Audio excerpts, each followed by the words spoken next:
Joining us now to talk about the verdict is attorney Jeff Lewis. He is one of few certified appellate specialists in California. Thank you, Jeff Lewis, for joining us this afternoon. Let's go right to what we know is coming very quickly. That's an appeal. What are the issues of appeal in this case, in your opinion? Well, Mr. Trump just laid him out pretty well in that statement. He's going to say that the judge should have granted his motion to change venue, that he couldn't get a fair trial, and that if the trial had been conducted somewhere else, the outcome would have been different. That's a big issue. He's going to bring up again the recusal motions to have this judge disqualified.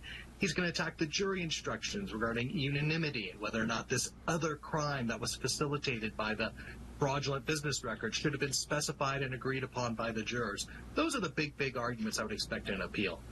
An appeal is very different than a second trial. Explain the differences.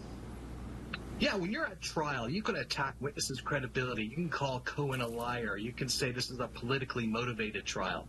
But when you go up to the Court of Appeal, you have to restrict yourself to legal arguments. Basically, did this defendant get a fair trial, or did the trial judge make mistakes that totally changed the outcome of the trial?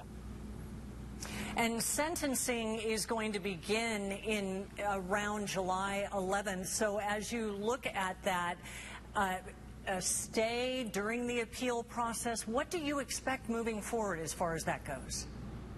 It's certain that Mr. Trump will ask for a stay of any sentence, and it's probably likely he will get it. He's a nonviolent offender. He's not a repeat offender. And the practical considerations of housing a former president all suggest that maybe a stay in prison is not likely pending appeal. We know this is historic. What are your thoughts on really an astounding verdict today and coming rather quickly?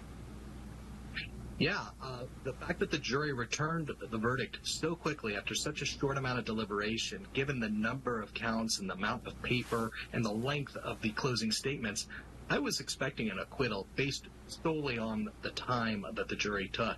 The fact that they reached their decision quickly suggests that they were very well convinced by the DA in their closing arguments. Appellate specialist Jeff Lewis, thank you for your expertise this afternoon. We appreciate it. Thank you.